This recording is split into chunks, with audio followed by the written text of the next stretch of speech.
Advertencia. Este programa contiene descripciones explícitas de violencia, asesinatos, trastornos mentales y crímenes tan reales que pueden incomodar profundamente a ciertos oyentes. No está recomendado para menores de edad, tampoco para personas sensibles al sufrimiento humano o a las verdades incómodas. Si decides continuar, hazlo bajo tu propio riesgo. Soy Francisco Javier Rivero Sánchez y esta es una historia donde el deseo, la violencia y la memoria genética se confunden. Dicen que el amor nació cuando un hombre encendió fuego por primera vez y una mujer lo miró arder. Desde entonces, algo en el fondo del cerebro humano no ha cambiado. Aún buscamos calor, aún tememos a la oscuridad y, sobre todo, aún nos atrae aquel que puede mantenernos a salvo, incluso si debe matar para lograrlo. Por eso, cuando una mujer ve en el cine al forajido que dispara por su familia o al hombre que amenaza con sangre al que intente tocar lo suyo, no solo ve violencia, ve protección. Y el cerebro, ese fósil que llevamos dentro del cráneo, confunde la agresión con el amor, el peligro con la pasión, la fuerza con la seguridad.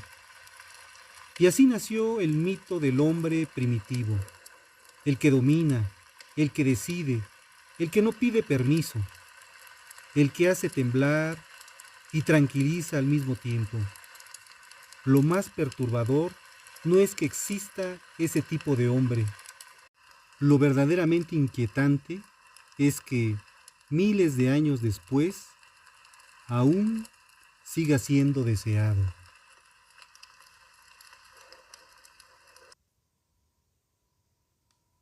En este episodio demostraremos que el atractivo del hombre peligroso no es una anomalía moderna, sino una huella biológica del pasado evolutivo humano.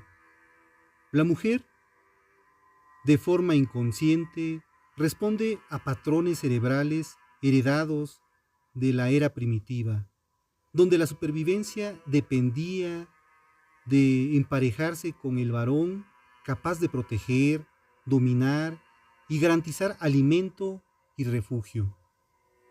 Esa memoria ancestral, hoy disfrazada de atracción por el hombre fuerte o rebelde, se proyecta en figuras contemporáneas: el antihéroe, el forajido, el criminal con código moral, el protector absoluto.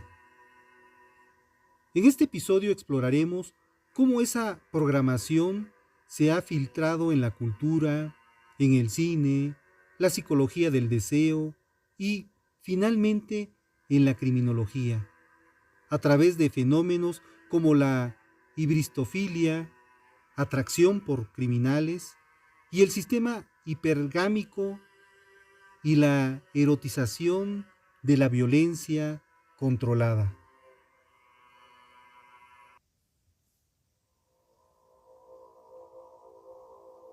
El eco de la cueva.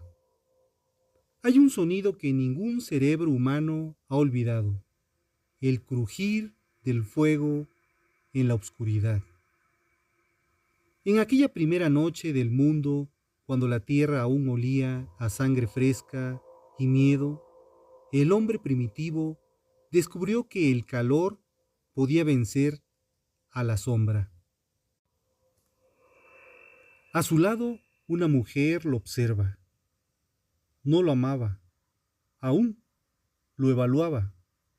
Su mente, una máquina de supervivencia, no de romance, analizaba cada gesto, cómo se movía, cómo sujetaba la lanza, cuántos golpes resistía antes de caer. En ese instante, sin saberlo, se imprimió en su biología humana la ecuación más antigua del deseo. Fuerza es protección, protección es vida. Y la vida es el mayor afrodisíaco que existe.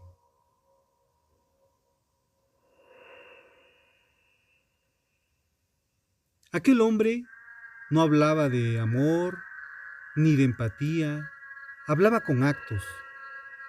Si mataba era para defender, si rugía era para advertir, y si imponía era porque sabía que el mundo se medía en dominancia.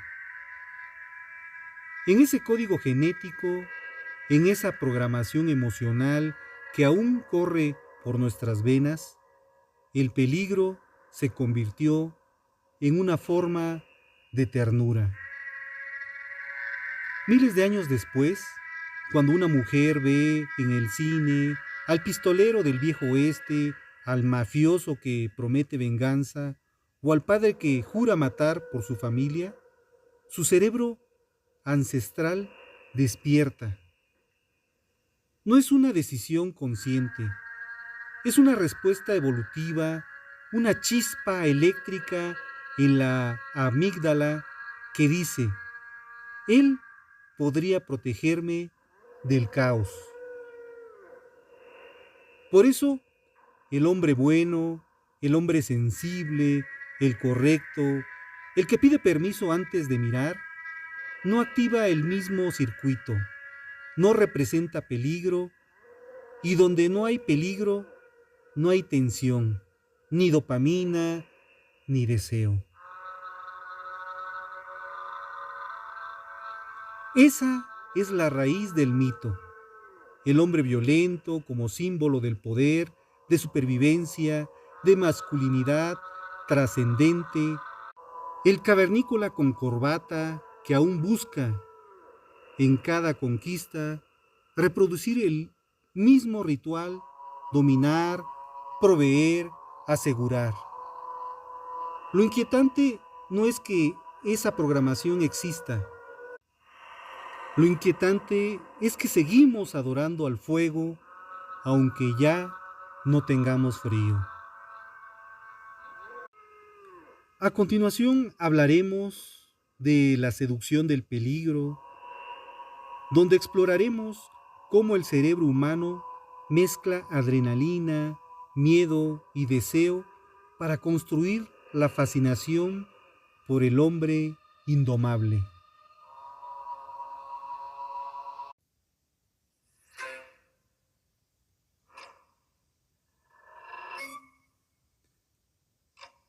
La seducción del peligro. El peligro no siempre ahuyenta, a veces atrae. Lo curioso es que no es el alma quien lo busca, sino el cerebro. Ese órgano que lleva millones de años entrenándose para distinguir entre lo que mata y lo que salva. Pero, ¿qué es en realidad? De vez en cuando confunde las señales. Cuando el cuerpo siente miedo, la amígdala cerebral dispara adrenalina. El corazón late más rápido y la respiración se agita. Las pupilas se dilatan. Y en ese mismo instante, el cerebro libera dopamina, el neurotransmisor del placer. Lo que debía ser alarma se convierte en excitación. Y el miedo empieza a parecerse mucho al deseo.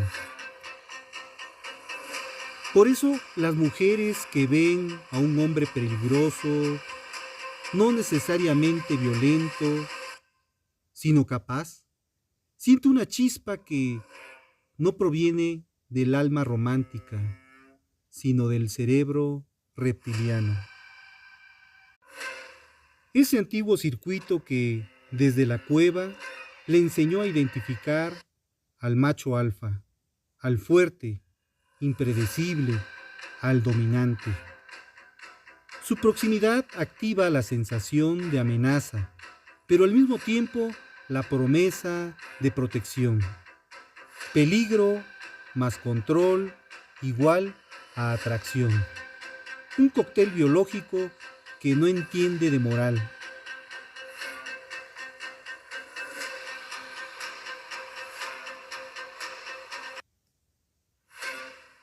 En psicología evolutiva, esto se conoce como el efecto hipergámico, la tendencia instintiva a sentirse atraída por el individuo que demuestra más recursos, poder o capacidad de sobrevivir. En términos modernos, ya no importa si el arma es una lanza o una cuenta bancaria o una pistola o una autoridad simbólica. El principio sigue siendo el mismo. El cerebro femenino busca la seguridad, incluso si viene envuelta en peligro. Por eso, el forajido del viejo oeste, el mafioso italiano, el policía corrupto con código o el asesino que promete justicia parecen irresistibles. No porque sean buenos, sino porque presentan poder y dominio sobre el caos. Cada vez que una mujer observa esa figura, su mente regresa, sin saberlo, a la cueva donde el miedo y la atracción eran la misma cosa. En criminología ese fenómeno tiene nombre: hibristofilia, la atracción por el criminal, por el hombre peligroso. No nace de la perversión, sino de la confusión ancestral entre protección y posesión. Y ese error genético, repetido durante siglos, es el que mantiene viva la idea del macho que impone y luego existe. Así es como el peligro se vuelve sensual, así es como la adrenalina se convierte en amor. Así es como la cueva se traslada al corazón. A continuación, hablaremos del arquetipo cultural, donde veremos cómo ese hombre primitivo se ha transformado en un ícono moderno, del cazador al caballero, del pistolero al antihéroe, y cómo el cine y la cultura siguen encendiendo el mismo fuego, solo con diferentes disfraces.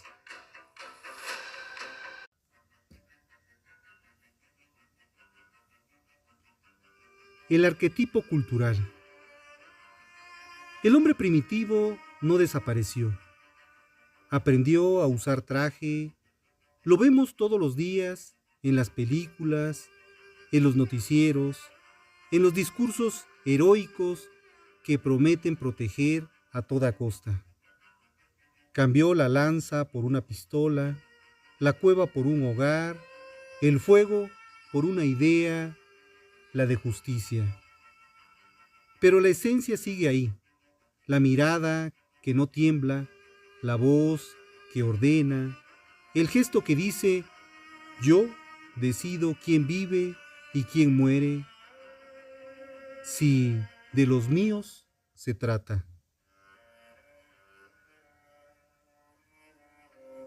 En el cine, ese arquetipo se repite como una plegaria. El forajido del desierto, el vigilante urbano, el padre vengador, el detective que rompe las reglas para proteger a los inocentes. Todos esos son variaciones de una misma figura, el depredador protector. Y lo fascinante es que no solo las mujeres lo admiran, también los hombres lo imitan.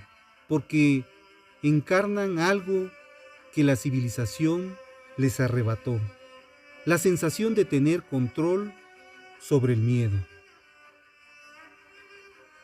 La cultura ha elevado ese instinto de categoría de virtud.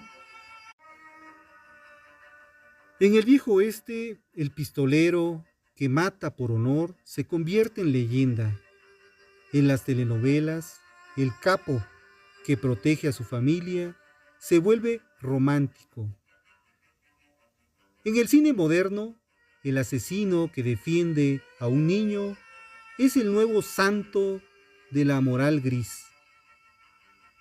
La violencia con propósito es la que se vuelve atractiva, porque cuando el agresor tiene causa, el espectador se siente justificado al admirarlo. ¿Es la moral del fuego controlado? Si quemas al enemigo, se llama justicia. Si calienta el hogar, se llama amor. En criminología simbólica, este fenómeno se denomina transferencia moral. El espectador o la sociedad cede su necesidad de violencia al héroe y al hacerlo purifica el acto violento. Así se construye el mito del protector indomable. Por eso la mujer que observa a ese hombre se siente atraída por él. Y el hombre que lo ve con toda su admiración. Ambos reaccionan al mismo eco, el del cazador que sale de la cueva prometiendo regresar con vida o morir intentándolo. Cada cultura tiene su versión. En México tenemos al charro bravo. En Estados Unidos, el cowboy. En Italia, el capo, el mafioso con código. En Japón, al samurái. Todos son espejo del mismo arquetipo, el hombre que domina el caos con violencia ritual. Y ese mismo mito sigue siendo funcional porque ofrece una ilusión, que alguien aún puede controlar el mundo, aunque sea con las manos manchadas de sangre. A continuación, hablaremos del espejo mexicano, donde miraremos nuestra propia cultura desde la familia Pérez hasta defendiendo al cavernícola, para descubrir cómo el humor, las costumbres y el machismo disfrazado siguen alimentando al hombre primitivo, con aplausos.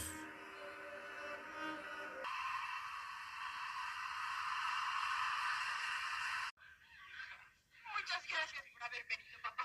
Ay, hombre, hasta que apareció Peine. Digo, el viejo, no son tan, tío. Hijas. Papá. Hijas mías. ¿Y no has visto a mamá? No. ¿Dónde está? ¿A qué mi tiempo? No le acaba de abrir la puerta. Oh, no, no la vi. Te lastimó mucho mi vida. Bandido, canalla, sinvergüenza. Si bien hecho una tila, un león, un energúmeno. Agua caliente para baño de pies.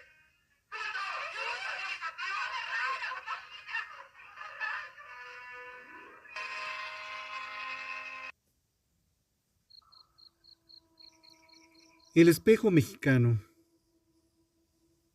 México siempre ha tenido un talento único, reírse de lo que duele. En la pantalla grande, el drama del hogar se convirtió en farsa, la dominancia del hombre en chiste, la sumisión femenina en costumbre que hace reír. Pero no cambia. Ahí, entre carcajadas y aplausos, el cavernícola aprendió a esconderse en la cotidianidad. La familia Pérez, aquella joya de 1949 con Joaquín Pardavé y Sara García, parecía una comedia inocente sobre un hogar cualquiera, pero debajo de su tono amable era una radiografía social. El patriarca torpe pero autoritario, la matriarca fuerte que controla desde las sombras, los hijos atrapados en el código moral de la apariencia. Todo gira en torno a un poder silencioso. ¿Quién domina a quién? Aunque Pardavé no es un forajido del viejo oeste, su figura representa la misma esencia del hombre primitivo, el que cree que proteger es decidir por todos, el que impone bajo su excusa del cariño, el que manda porque así se debe hacer. Este tipo de masculinidad revestida de ternura y amor no desaparece, se normaliza. La violencia se vuelve lenguaje cotidiano y la mujer, que en el fondo de su biología aún busca seguridad, se adapta a una forma de dominancia más educada, pero igual de profunda. Lo peligroso ya no es el golpe, sino la costumbre de obedecer sin notarlo.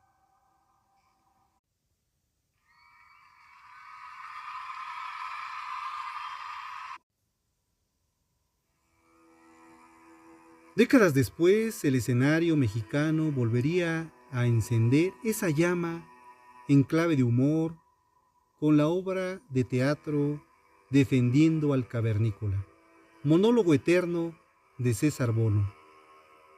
Sobre el escenario, Bono manifiesta, entre risas, que el hombre y la mujer nunca dejaron de ser lo que fueron en la cueva. Ella busca vínculo, él busca supervivencia. Ella pregunta, él huye. Y entre risas, el público asiente, sin darse cuenta de que esa comedia revela una tragedia neurológica. Seguimos programados por el mismo miedo ancestral, el miedo a la soledad y al rechazo, que en la prehistoria significaba muerte. La familia Pérez y Defendiendo al Cavernícola son espejos de una misma verdad. La civilización apenas logró domesticar al instinto, pero no lo desactivó. El hombre sigue sintiendo ese deseo de dominio y la mujer sigue buscando el refugio en la figura que aparenta poder, el poder de controlar el caos. Lo único que cambió fue el escenario. Antes era una cueva y hoy es una casa con luz eléctrica. Pero el fuego, ese fuego sigue siendo encendido. Y en ese fuego se cocina el guión invisible de millones de relaciones. El humor justifica lo arcaico. La ternura disfraza el control. Y el miedo a estar solo mantiene vivo al cavernícola que todos llevamos dentro.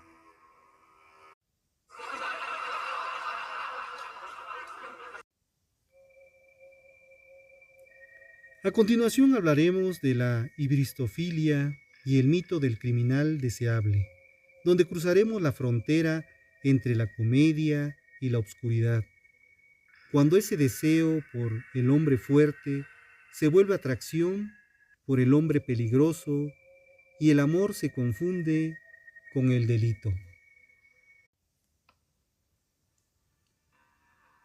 Hibristofilia. y el mito del crimen deseable.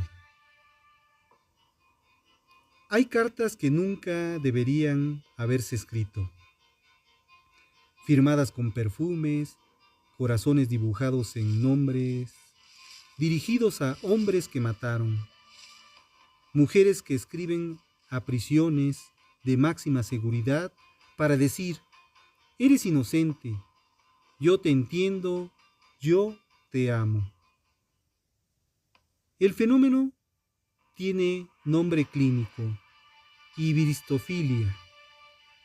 Y ese es uno de los espejos más perturbadores del deseo humano. Desde Ted Bundy, el asesino carismático de ojos azules, que defendía su propia causa en los tribunales, hasta Richard Ramírez, el acosador nocturno, con su sonrisa desafiante y su lema satánico tatuado en la piel. Los dos recibieron docenas de cartas de amor en prisión. Algunas mujeres llegaron a casarse con ellos.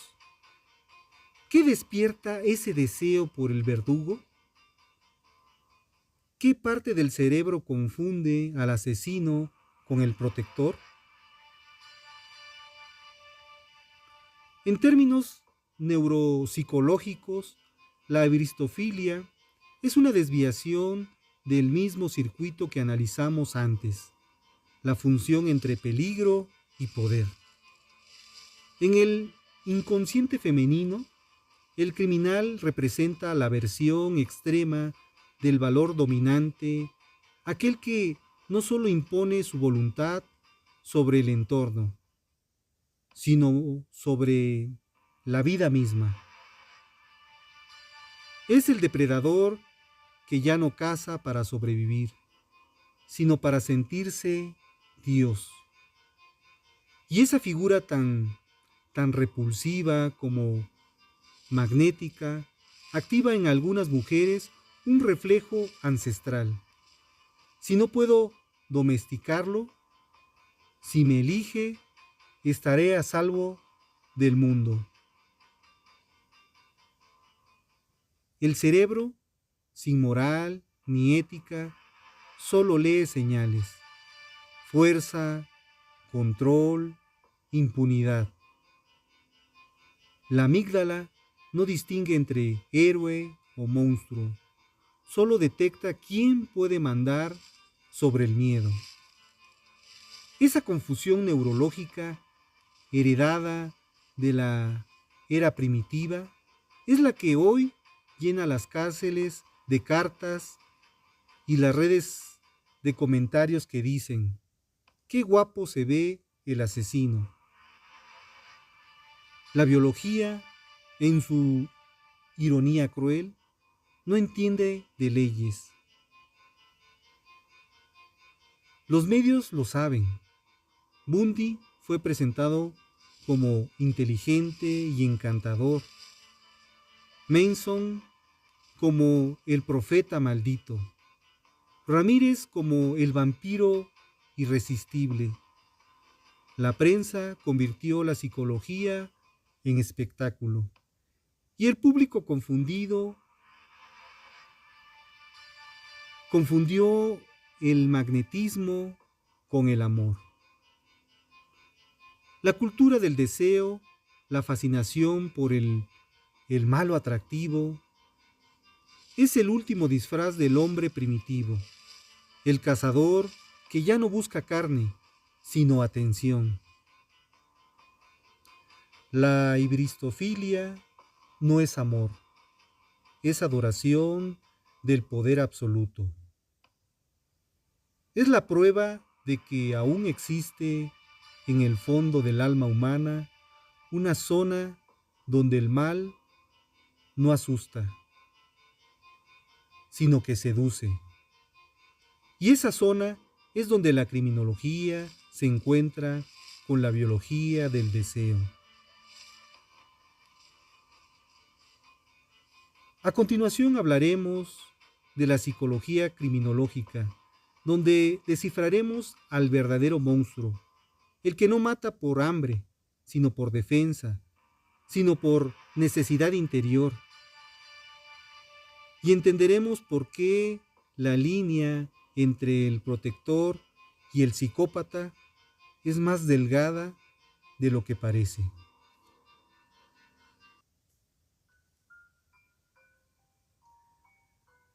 Psicología criminológica. Cuando observamos al hombre peligroso, vemos poder, pero cuando la criminología lo analiza, encuentra fracturas. La diferencia entre el protector y el psicópata no está en la fuerza ni en la empatía. El primero usa la violencia como escudo, el segundo como espejo.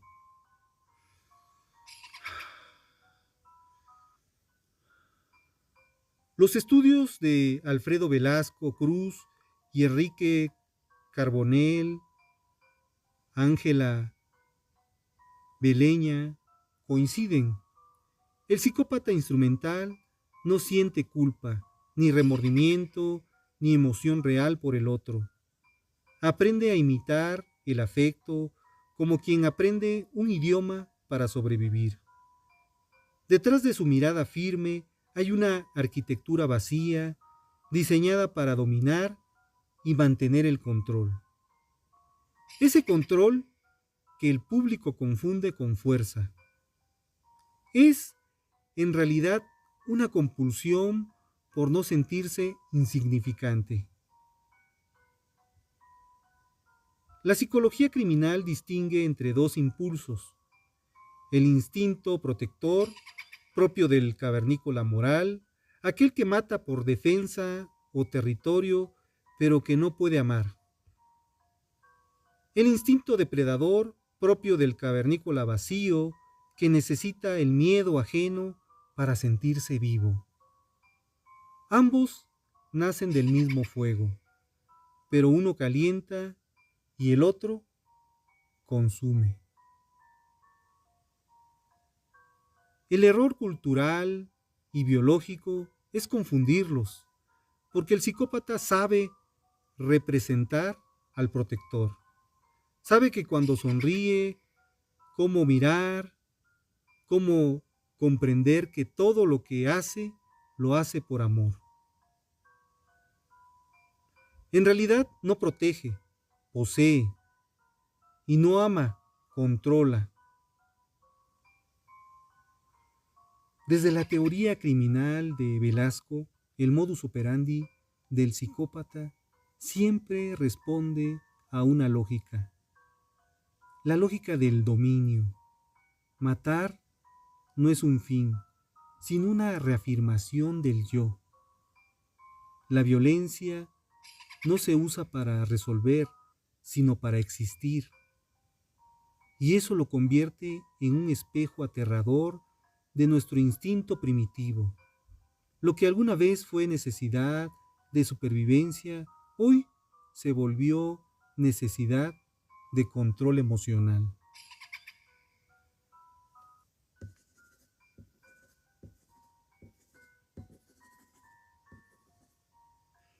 En términos criminológicos, el psicópata no busca víctimas, busca escenarios.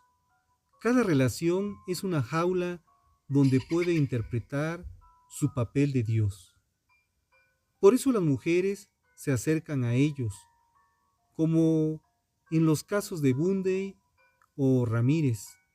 Creen estar amando a un hombre fuerte cuando en realidad están alimentando una pulsión de dominio absoluto. La ciencia lo llama trastorno de personalidad antisocial. Yo lo llamo el fuego sin propósito. Y como todo fuego sin dirección, termina consumiendo incluso a quien lo encendió. A continuación hablaremos de la herencia del fuego, donde veremos cómo la cultura, los medios y las nuevas generaciones siguen encendiendo, sin saberlo, el mismo instinto primitivo. Un fuego que ya no se usa para proteger, sino para brillar.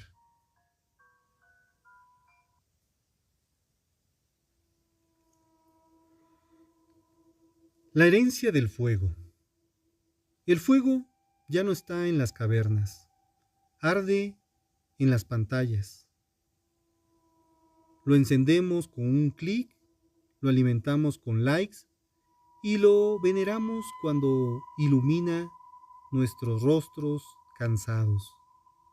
Pero el fuego es el mismo, la necesidad de ser visto.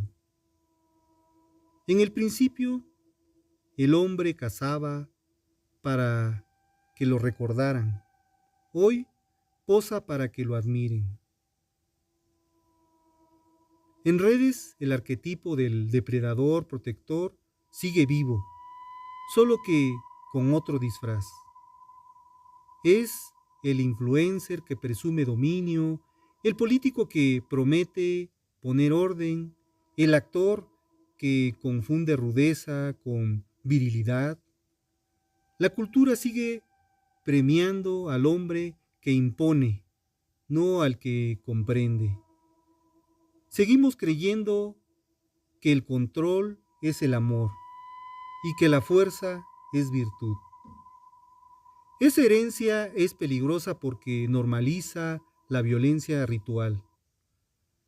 La película que glorifica al asesino con código moral.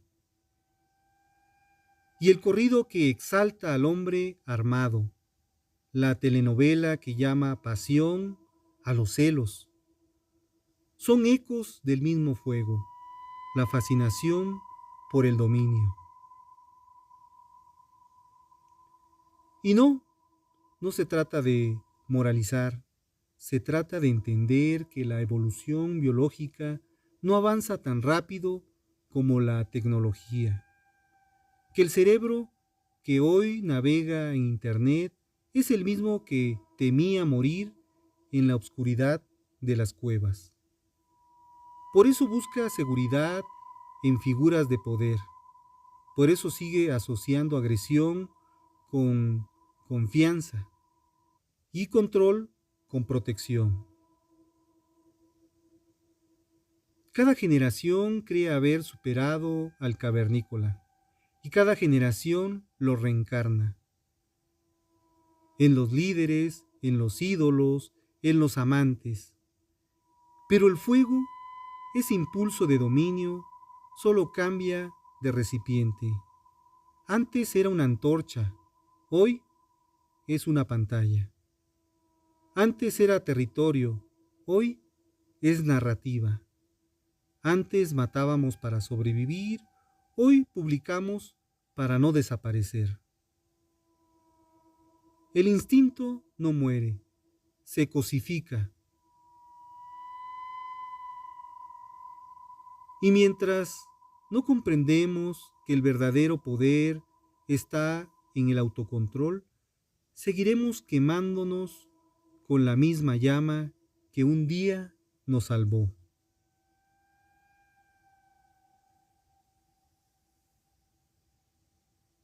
En el bosque final, el dilema del culto, donde enfrentamos la pregunta que arde detrás de toda historia, es la siguiente.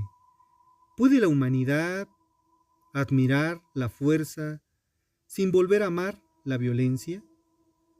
Y si el fuego no nos hizo humanos, ¿qué pasa cuando ya no sabemos cómo apagarlo?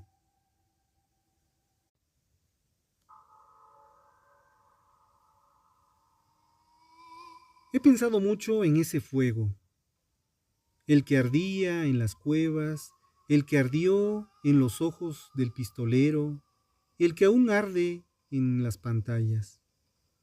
Todos dicen que el hombre cambió, pero no. Lo único que ha cambiado es la forma en que se disfraza su instinto. Nos atrae el peligro porque lo confundimos con vida. Deseamos al fuerte porque creemos que nos protegerá. Admiramos al que impone porque tememos al que cede.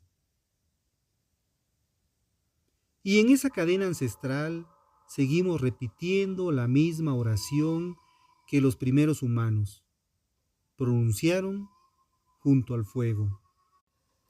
No me dejes solo en la oscuridad. El dilema es este. ¿Podemos seguir sintiendo deseo por la fuerza sin terminar arrodillados ante la violencia? ¿Podemos admirar al hombre capaz de matar sin permitir que ese arquetipo gobierne nuestro deseo, nuestras políticas, nuestra cultura? ¿Podemos, por primera vez en la historia, elegir la ternura sin morir de miedo?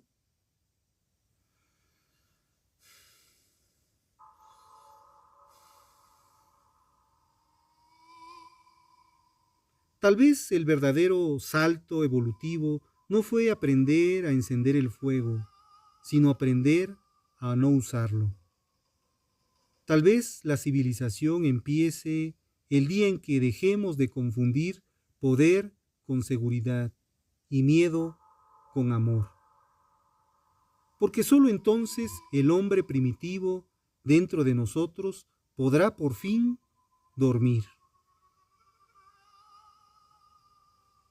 ¿Que quién soy? Soy Francisco Javier Rivero Sánchez. Y esta fue la historia de un fuego que nunca murió. Un fuego que nos dio vida y que todavía decide a quién amamos.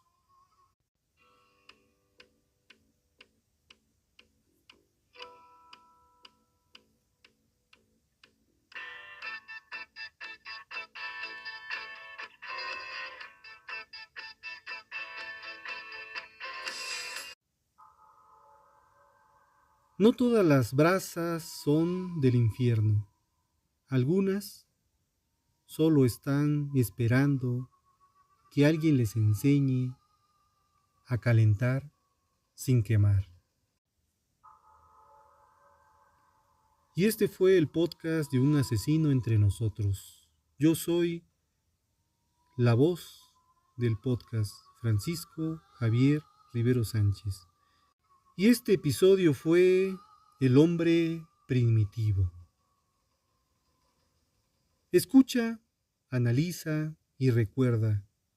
Un asesino entre nosotros no es un podcast sobre el crimen.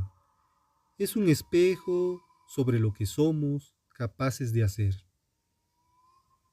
Y cuando el amor deja de ser humano. Si este episodio te estremeció, acompáñame cada jueves a las 11 de la noche en Un asesino entre nosotros. Suscríbete y comparte. Únete a esta comunidad donde el crimen no se narra, se revive. Porque aquí, en este espacio, la línea entre la vida y la muerte siempre está a un suspiro.